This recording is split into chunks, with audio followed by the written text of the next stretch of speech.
Good morning and welcome to Chicago Collection's annual member meeting. We're delighted to have you join us today. We've got record attendance.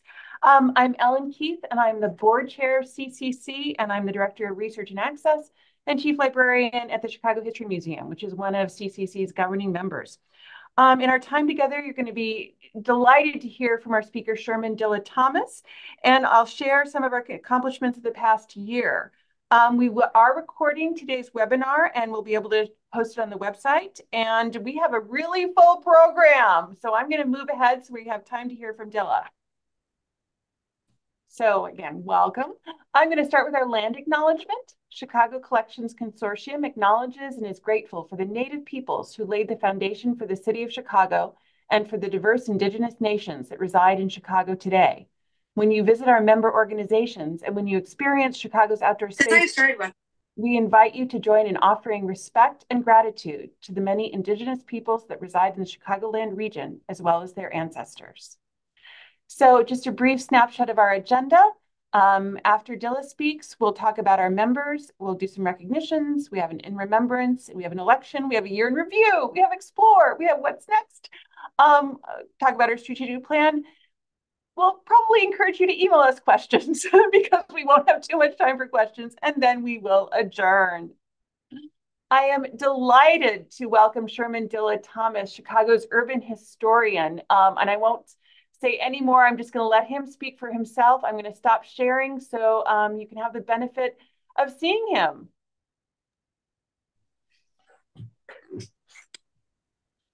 Hello, happy to be here. Good morning, everyone. Thank you for the introduction and for not reading my introduction. There's nothing I enjoy less nowadays than hearing it. I'm sure, like many other folks, it's a sort of cringe to hear about yourself, even when it's good. But by way of introduction, I'm a Chicago historian, born and raised in this amazing city. I'm the son of a Chicago police officer. My mom was an oncology nurse at the University of Chicago. Very proudly public school educated. I went on to Eastern Illinois University where I majored in English and African American studies. I'm here with you guys today because a lot of what goes on with the Chicago collection. Very proudly, a guy who spends way more time than I want to admit going through the Explore Chicago collection. I've learned a great deal about architects in this city and the projects that they've left us with by using the American Contractors Database. And so I'm very, very honored to be with you guys today. And I would say I'm probably the byproduct of what happens when folks like you get it right.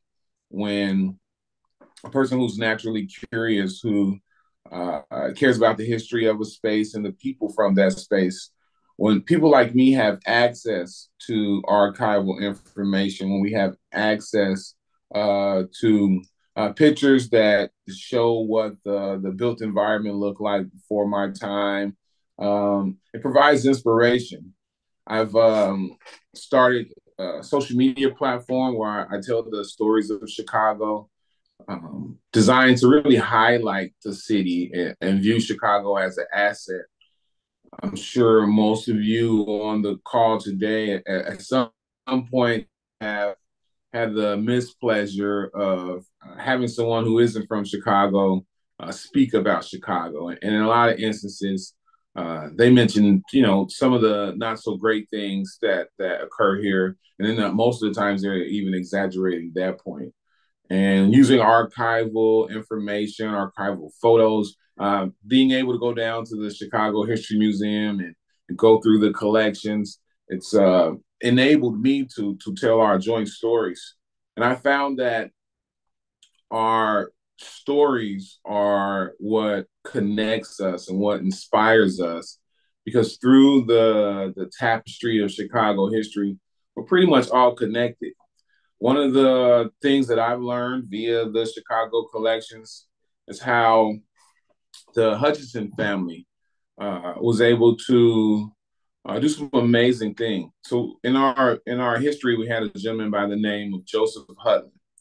And Joseph Hudlin was the head custodian at the Chicago Board of Trade. The Board of Trade that we have downtown, right, the one that Heath Ledger was standing in front of with the blowtorch on The Dark Knight, that one is the fourth iteration of the Board of Trade. So I had a very early Board of Trade. Of course, Chicago's Board of Trade invents commodities trading, which we now refer to as futures trading. And then we've never really been good with putting out fires here. So something happened to that. And then we had a second one that was around during the fire, during the 1871 Great Chicago Fire. And everything in our city was made of wood, right? Wood sidewalks, the wood spoons we ate our cereal with, wood bowls. Our horses were tied to wood stakes. The boats were made of wood. The sidewalks, the street, wood pavers. It was just wood everywhere. And the Board of Trade had one of a very few amount of metal safes here in our city in 1871. So a lot of landowners would take their property deeds and keep them at the Board of Trade in that safe. A lot of banks would keep their documentation there. And as I understand it, what we now call the Chicago History Museum was formerly the Chicago Historical Society, and they would keep some of our city's important records there as well. And then the Great Chicago Fire started, and Joseph Hudlin, being the head custodian at the Board of Trade, he had one of those cool, like old skeleton keys that could open everything. And he knew where they kept the other keys for the safe and various lock boxes. So Joseph Hudlin, he runs into the burning Board of Trade building during the Great Chicago Fire, while others were fleeing, to save the important documents. As I understand it, he went in and out of that building more than 4 times and helped preserve what Chicagoans would need to build after the Great Chicago Fire. Joseph Hudlin was an individual who escaped from chattel slavery. He comes to Chicago in the very early 1850s, and he's actually the first Black Chicagoan to build a home here in what we now call Chicago. There are pictures of that very first home, and they can be found down at the Chicago History Museum. And so Joseph Hudlin becomes a hero of the Great Chicago Fire. When they rebuild the Board of Trade, they only hang one picture in the lobby. And the picture they hang in the lobby isn't the president of the Board of Trade or some big money investor. That picture that they hung was Joseph Hudlin. And then Joseph Hudlin's wife was considered one of the fire angels of the Great Chicago Fire. She also a person who came up from the South, escaping from chattel slavery. And the Hudlins were very good friends with John Jones and his wife. John Jones is Illinois' first ever civil rights activist. He helped repeal some of these nasty things that we refer to as the Black Laws in Illinois, where laws in the mid 1800s that were designed to discriminate against African Americans, even if they were free. And because they came from chattel slavery, they were very much used to making something out of nothing, right? In the days of chattel slavery, the enslaved Americans got the scraps that was left. If you were a big family, you had to stretch those scraps, right? You didn't. They'd be given, one pair of shoes maybe over the year, and they learned to take great care of them. So after the Great Chicago Fire and the days following, because of their background, they were used to doing more with less. And so John Jones's house did not burn in the Great Chicago Fire, and they took in almost a dozen families, mostly white families.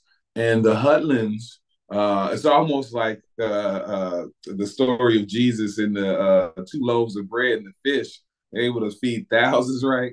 And that's what the Hudlins did with the very meager access and quantities of food that they have, but coming from a place where you need to learn to do more with less, they were able to help folks be fed. And those stories you find via the collections that you guys are so painstakingly preserved, but they also teach us how connected we are. Because one of the people that became inspired by the work that the Hutlands and the Joneses were doing during the Great Chicago Fire is Mary Todd Lincoln. Mary Todd Lincoln was living in what was then the town of Hyde Park during the Great Chicago Fire. And legend has it that she watched the fire from a balcony in Hyde Park. Of course, her son, Robert Todd, was here during that time, I believe, in law school. And hearing about how Chicagoans, right, because I guess they were Hyde Parkians, were helping each other, she took in folks too and offered what services they had. They provided blankets and foods and so many things. So that story of helping and inspiration is a connected Chicago story, and we find that by going through the annals of history. And you're able to verify these things and make them come alive when you have access to these sort of collections. So, when I was reached out to, I was very, very honored to speak with you all today. I'm a resident of Auburn Gresham, and one thing about us Chicagoans, you're going to know what neighborhood we're from. You're gonna know what high school we went to, and you're gonna know what parish we belong to. Right? Those are our markers. And so, anytime I'm down at the History Museum or at the Newberry, I'll look at historic information from Auburn Gresham. And it was in a collection that I found out the original name of Auburn Gresham was South Englewood. Right? Like they refer to this place as South Englewood because it's south of Englewood. But then that made me curious about Inglewood, and those connect that just that one line of connectivity found during research can inspire a whole lane of thought. So now I'm researching Inglewood, and it's in that research that I come to discover that it's very fair to credit the starting of the Secret Service to Inglewood, Chicago, because a gentleman by the name of Al Pinkerton starts the Pinkerton Detective Agency right in Inglewood, Chicago. And it's in Inglewood that he hires the first ever woman police detective. He also hires the first ever Black detective in the history of our country, right? At least known history. And it's fascinating to think that something that would seem so unlikely, particularly in the 1860s, took place right in our backyard. The Pinkerton Detective Agency is one of the first ever to be tasked with protecting a U.S. president, which they did. They foiled a few, I should say, two assassination attempts against Abraham Lincoln. And then when they moved on and started working for industry folks, that's when that change of security really cost. So that's also a thing that I discovered in the collections. I don't look at history as this thing that happened in the ancient past. It can be stories told around the campfire or on my bus when I'm doing tours, but I look at it as a blueprint. I look at it as a blueprint that can describe and point out to us what can work right now to make us have a better future. And also, history can show you what didn't work so well and why you shouldn't repeat that history. It's in the collections that I discovered this thing called Victory Gardens. During World War II, the country was dealing with rationing. And so you couldn't just walk in a grocery store and buy all that you wanted, right? Things were capped in order to make sure that everyone had access to them, right? 2 cartons of milk or, 2 cartons of egg at max per person. And before World War II, we were coming out of the throes of the Great Depression. So even with the rations, some folks didn't have access to even be able to purchase the few things they would be able to purchase or would be allowed to purchase. In the Chicago Park District, because of the war was going on, there wasn't as many kind of park programs going on at that time. So like the park districts today, sadly, the fields were very empty. And what they did back in those days is they put a number on a stick, just put the stick in the ground, and then people were able to come to the park district and they would sign up for a number that corresponded with a lane. They would be able to plant fruits and vegetables in what we refer to as victory gardens. And that's how Chicagoans were able to remain fed. And there are pictures of some of those victory gardens found in the Chicago collections in the Explore Chicago page. And that should inspire us in the days where we're dealing with food insecurities in some neighborhoods, where we have lack of access to fresh fruits and vegetables that are leading to disparities in the life expectancy in the same city. It's insane that if you live and die in present Inglewood, your life expectancy is 67. But if you live and die in Streeterville, your life expectancy is 83. Looking at history can teach us what to do about that. And while our kids aren't playing pee wee baseball as much as we would like, I'm preaching. I'm preaching to myself. I got 7 kids, and they certainly on them games and on their phones way more than my dad would have tolerated. But we still have this available space, and some of these neighborhoods could use that. And as I understand it, what would happen is somebody with a brown thumb would pick a lane, and they be out there at the same time with someone who has a green thumb. So now neighbors are talking. Hey, you can't. No, that's not how you plant that. Hey, you're overwatering that. Hey, I haven't seen you in 2 days. You got to come up here and pull those weeds, or you're going to have this problem. Hey, you need this netting because if not, the squirrels are going to come take your squash as soon as it's ready to go. And then now people are neighbors getting to know each other, and we all understand how beneficial that can be across the spectrum. Those are lessons that we find in history. On my neighborhood tours, whenever I have Black and brown kids on the bus, I'm trying to talk to them about the sacred ground that they walk on, and the things that you all are doing at Chicago Collection makes that work so much easier for me. I was just on 14th and Morgan, and today 14th and Morgan has these big, beautiful white buildings, but they're part of an apartment space that correspond or goes together, I should say, with UIC. And before that, they were the South Water Market, which was this open air market where folks sold produce, and it's actually one of the drivers that pushes Mexican immigration to our fair city.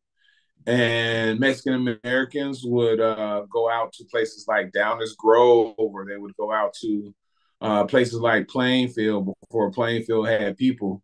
And they would harvest the crops that were grown out there, celery, cabbage, so many other things, come and sell them at the South Water Market. The expansion of UIC in the 1960s kind of pushes Mexican Americans who were living in the Maxwell Street district to what we now call Pilsen. And a little past that, the market closes. But then it was so hard for the kids to see that it was formerly a market. All we saw was, people jogging and people walking their dogs and the Amazon man. We saw students coming and going.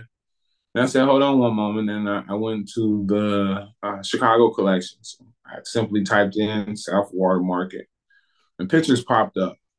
And I'm able to show them what it was. And immediately you could see the wash go over their faces.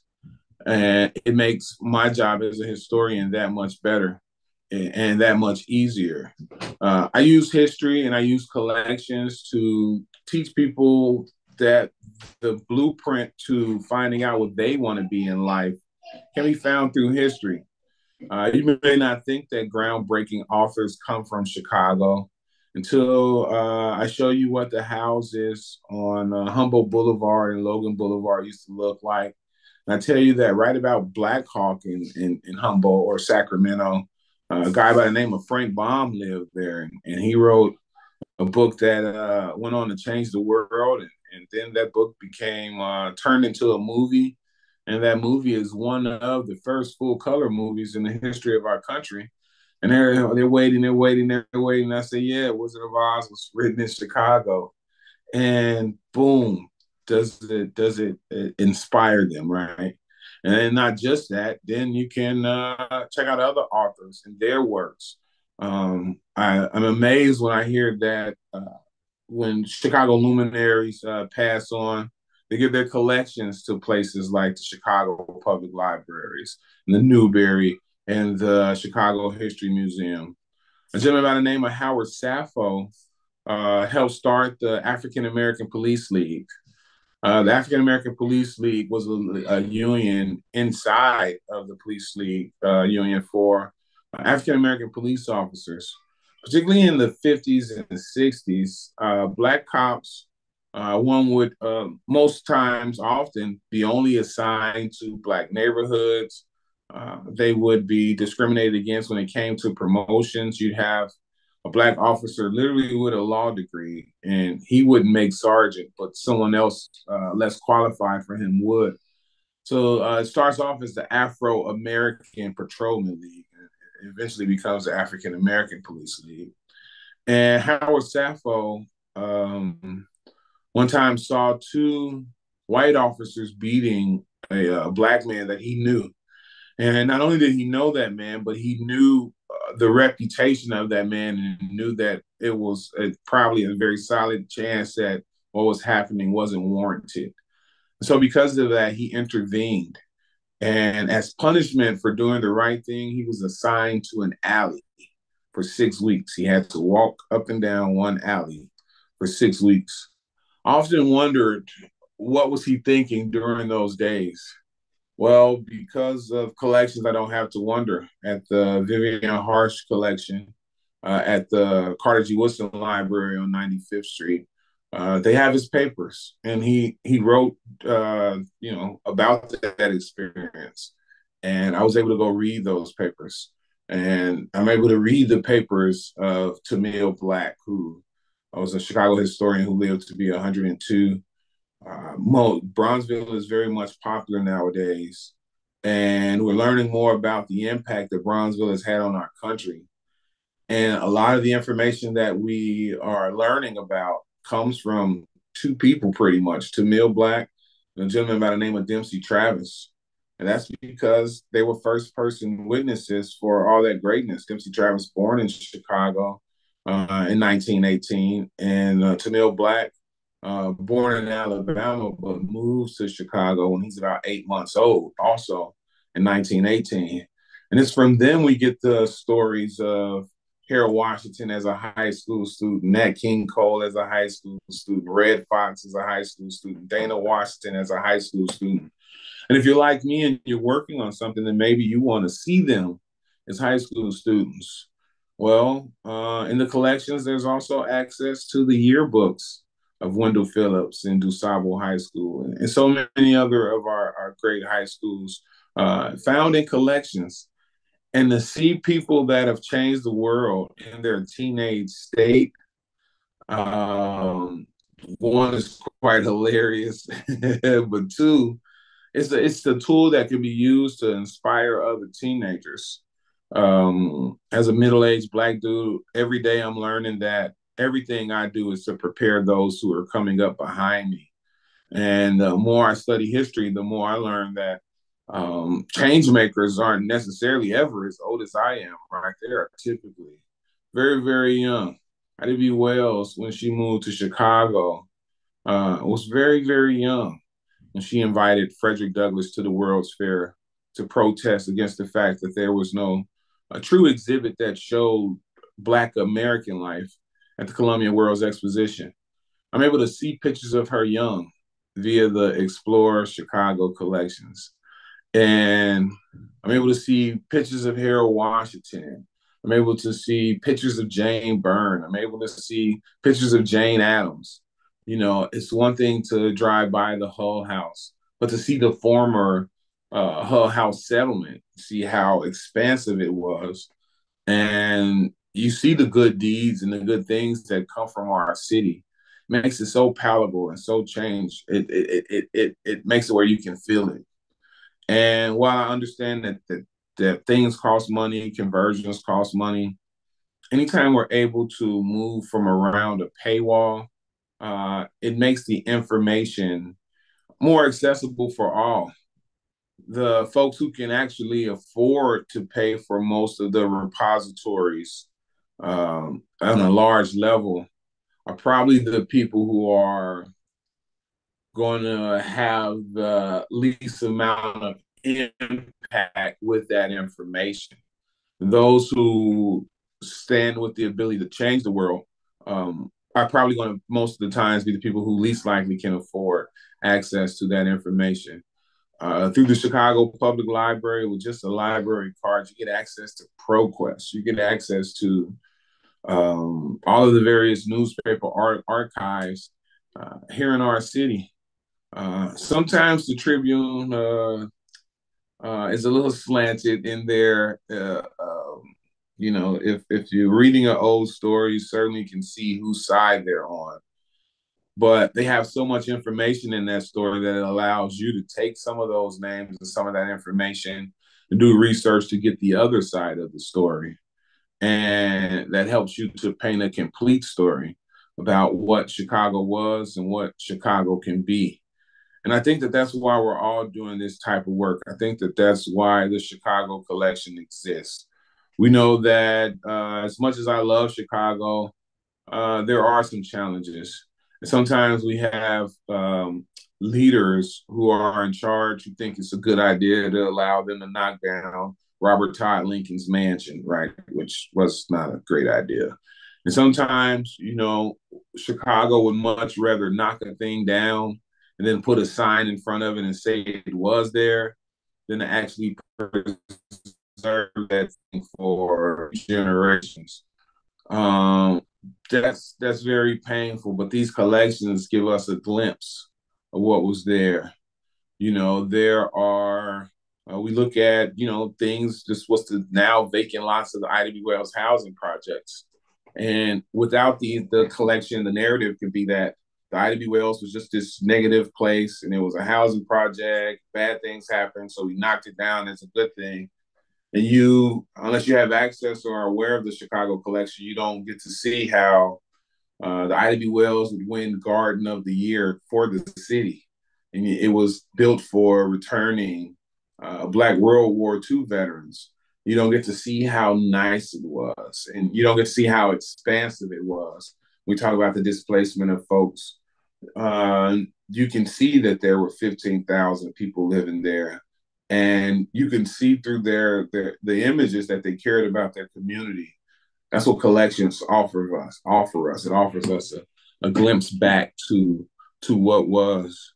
We're growing fast to the 100th anniversary of the Century of Progress World's Fair, for God's sake, and that we talk so much about the 1893 one as a city, and for good reason, right? It was a world changing event, but so was the 1933 Century of Progress World's Fair, and the access to the ticket stubs, to the programming, to the overall mission of the fair, which was to inject revenue into lives of Chicagoans and others who were facing the Great Depression.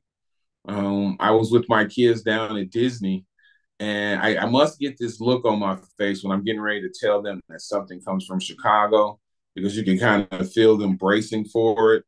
And when we went through Epcot Center and we went to the Home of the Future, I said, "Hey, did you know that Homes of the Future was pioneered in Chicago?" And then, of course, they don't believe me. And what do I do right there in that moment?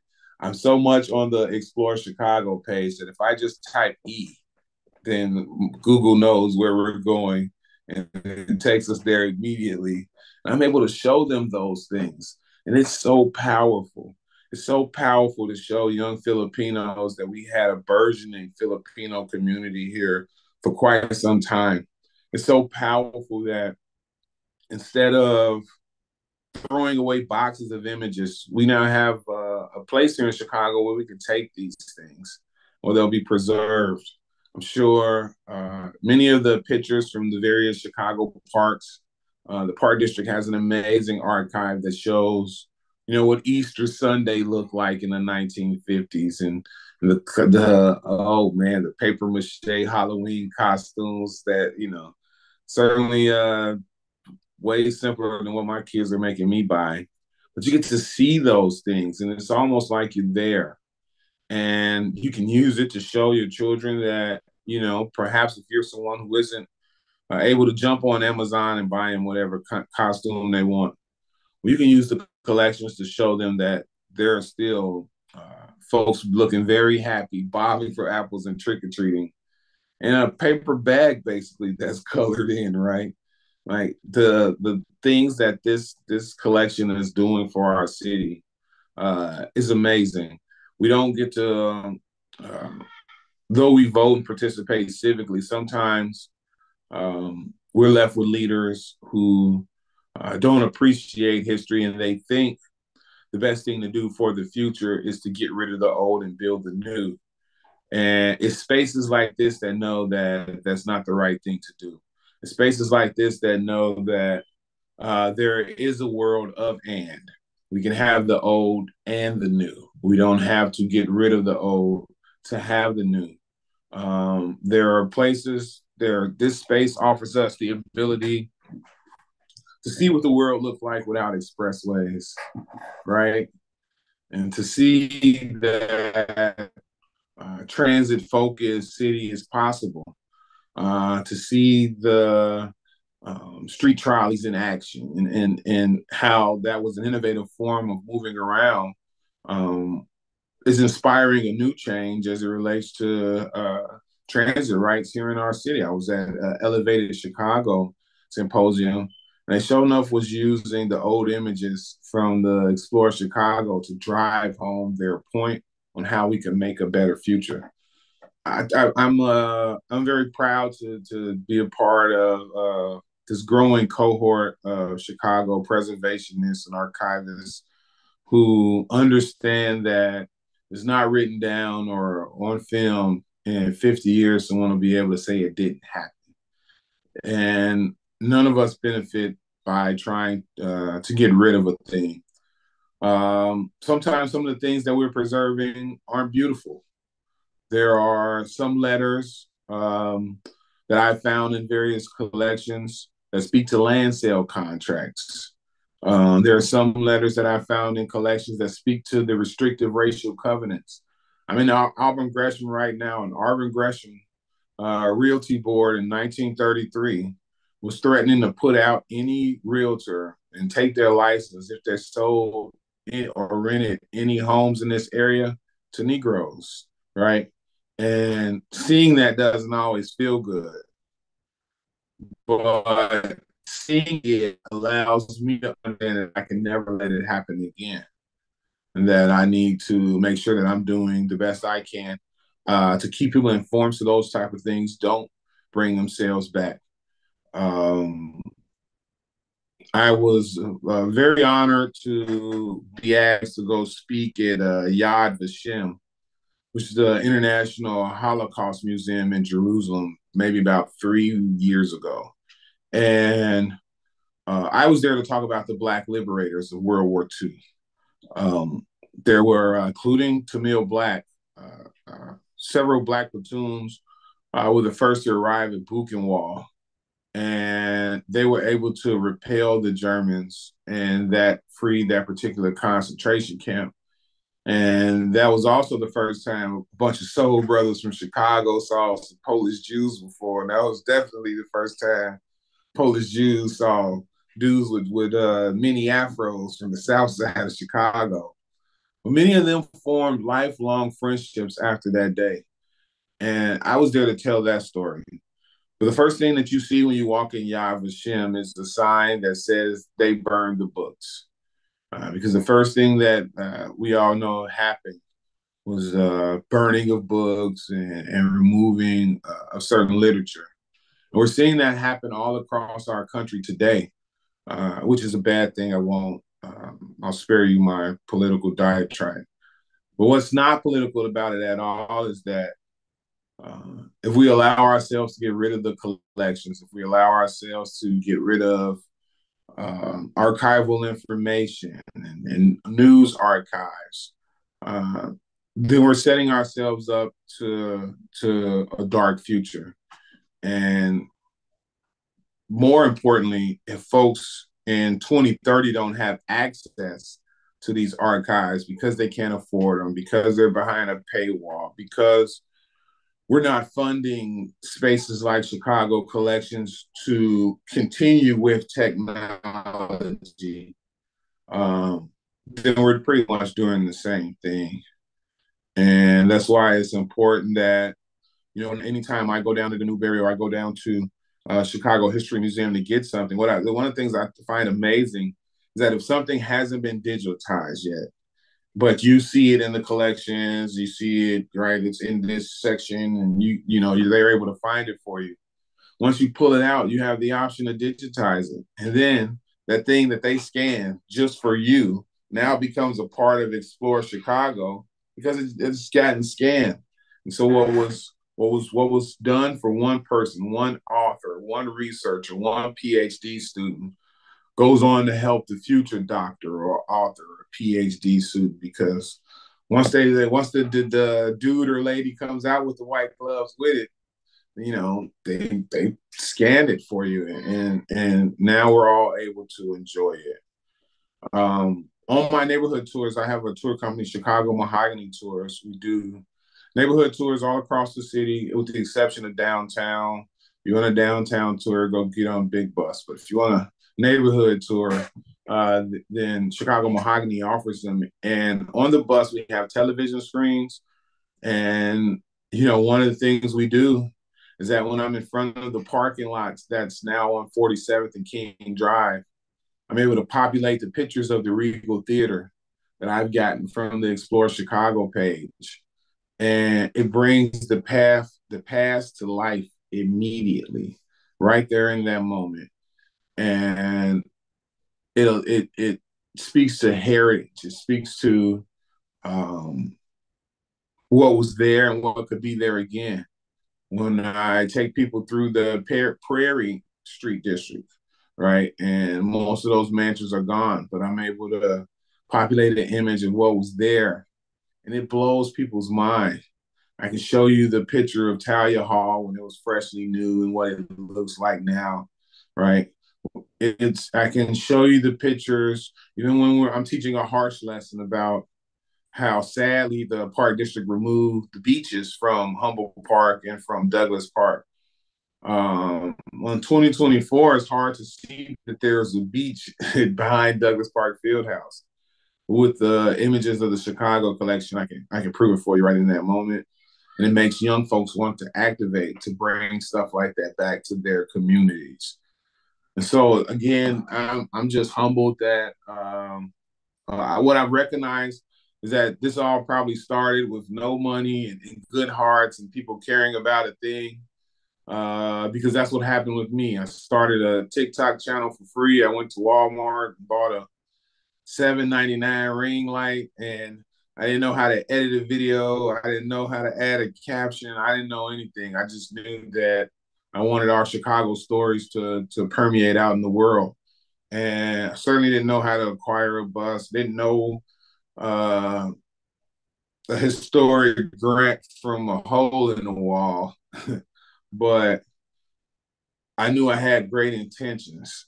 And when you have great intentions for something to live on beyond your existence, most times it works out. And, that's how I feel about the Chicago collection. It was like-minded individuals with great intentions, and I can't wait to see how far it goes. I'm very honored to be the example of what happens when you guys get it right. I've been on the Today Show. I've been on the Kelly Clarkson Show. I won a regional Emmy. I'm working with WTTW right now to create a Chicago history segment. And all of that is because I'm a student of Chicago Collections. So thank you. If anybody has any questions or any of the like, I can take them now. If not, I'll let you guys continue on with your meeting. I hope everyone has a great day. Please don't tease me because the Sox blew a 5-0 lead against the Cubs yesterday, only to lose 7-6. It's rough. I think we're 15-46 this season. uh, It's hard so to if be your a question, Chicago sports fan. It's just a lesson in. But Dilla, we do have a question in the Q&A, and I think this is going to be a challenging one. What was the most important book that you read that sparked your journey to learn the oh, history of Chicago? there were two. Donald Miller's City of the Century rocked my world and made me want to research. And then Dempsey Travis wrote the autobiography of Black Chicago. Those two together made me want to research every name that was in them, and I've been off to the races since. This has just been amazing. I just can't thank you enough for. I mean, you're an ambassador for the city, but I felt like today you were also an ambassador for our organization, and we really appreciate it. Well, Um, and thank you. so and so just if we just Google Chicago Mahogany Tours, we're gonna find you and Yeah, I'm you're paying out Google there. enough money so that we pop up. That's for sure. But it's ChicagoMahogany.com. You can also just Google Chicago and I'll pop up. I've got a couple more comments I want to share with you before we let you go. We've got thank you so much. This is a Okay. great presentation. I'll be booking a tour soon. Appreciate the work you're doing. And then no question, just wanted to say thank you. This is a fantastic talk and I learned quite a bit. Thank you for sharing with us today. Seconded. And finally, one more question. Have you had an opportunity to use any of the smaller community archives in the city? Um, yes, I use the Bronzeville Historical Society's information. The Puerto Rican Heritage Museum has some great archival stuff I've been able to dive into. I'm using more of the stuff from the Pullman Historical Society. Um, a resource that I purposely try to go in Walgreens when I'm in a new neighborhood that I'm not frequently in because the Arcadia Publishing neighborhood books are really good, and not to big up Arcadia Publishing at all, but to big up the fact that most of the time those books are written by the historical society of that neighborhood. The Edgewater Historical Society wrote that particular book, or the Humboldt Park Historical Society. Like that, those are the people who Arcadia Publishing reached out to create the book, and they're really, really good. Agreed. I'll share with you a couple more comments before we let you go. Really appreciate all you've done for Chicago history. And then this is my favorite. What a blessing you are to Chicago. Thank you so much for That's being such a nice. Thank you. ambassador. Oh, Thank and you very from much. Edgewater, thank you for the Edgewater shout out. Please come visit us. Oh, I will. I certainly will. Awesome. It's very Oh, nice of Dilla, you all. I wish we didn't have to have a meeting. I would have you talk for the rest of the time. Well, thank you all. I'm not hard to find. Hope to see you guys on the tours too, or up at the museum. Everybody have a great, great morning. Great. We've got another thank you so much. Thank you. This has been awesome. So Thank appreciated. you. Bye bye. Bye. Okay, I'm not really sure how I followed that. He was amazing. Oh my gosh. We'll move on with lightning speed for the rest of our annual meeting. But just want to thank you to our governing members and then our participating and associate members. And thank you to our corporate partners. The growth that we've had is unbelievable. We're special shout out to Jeannie Long, our executive director, who works tirelessly, our membership committee, who got us some new members. We've got Ozinga as a new corporate member and Evanston History Center. We could not do this without our supporters. Jeannie works tirelessly towards grants. We also have an individual anonymous donor as well as other individuals. We thank you so much. So we've got some recognitions. We thank our FY 23-24 Board of Directors, our committee chairs. We have some both departing committee chairs. Thank you, Kate Flynn and Gretchen Neidhart. To our departing board members, Greg Yao, Torsten Reimer, and Alice Schreier, we are so grateful for your service. Our board chairs of our FY 23-24 committee, you can see them here. Got my eye on the time. In remembrance, we just want to take a moment and remember the colleagues that we have lost. It's always a sad time to think about people who are no longer with us. I'll just share 5 years ago, we lost Russell Lewis, Executive Vice President, Chief Historian of the Chicago History Museum, a tremendous supporter of CCC. That anniversary was just this past April. Election of directors. So our proposed directors, Will Hansen from the Newberry, Stephen Hansen, Northeastern Illinois, Robin Hofstetter, Roosevelt, and Rachel Katarski, excuse me, Rachel, from University of Chicago. Governing members have received their ballots and should vote.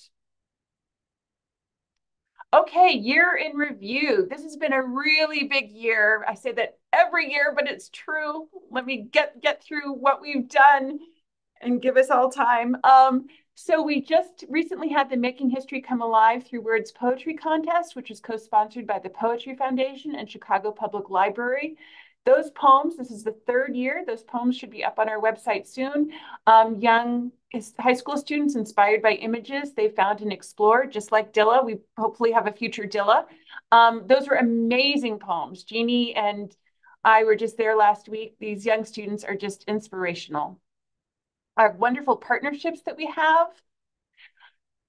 The list just goes on and on. So it's Art Design Chicago, Chicago Architecture Biennial, Chicago Area Archivist, Chicago Cultural Alliance, Chicago Research Summit, the Caxton Club, our complementary sister consortium, the Black Metropolis Research Center, and My Block, My Hood, My City. We always enjoy partnering. If you're with another organization that you want to think would be a good partner to us, reach out. We have done an amazing number of presentations and posts this year. We have been on the move. Our new portal manager, Jessica Brody-Frank, who is part-time with us and part-time with UIC, has gotten us into an amazing number of programs, and she is currently in Ireland representing us. A publication by Gretchen Neidhart and Kate Flynn on controlled vocabulary. Thank you both so much. Ask Us, Chicago Collections Cooperative Reference Committee for all those questions we get about Chicago, over 125 inquiries this year. Member workshops, so CCC metadata hopper workshops. We did a number of those, and a controlled vocabulary open meeting. Public lectures, these have been fantastic, and I will just say, not that the pandemic did us any favors, but moving to Zoom means that we have been able to open up these public lectures so you can attend from wherever you are.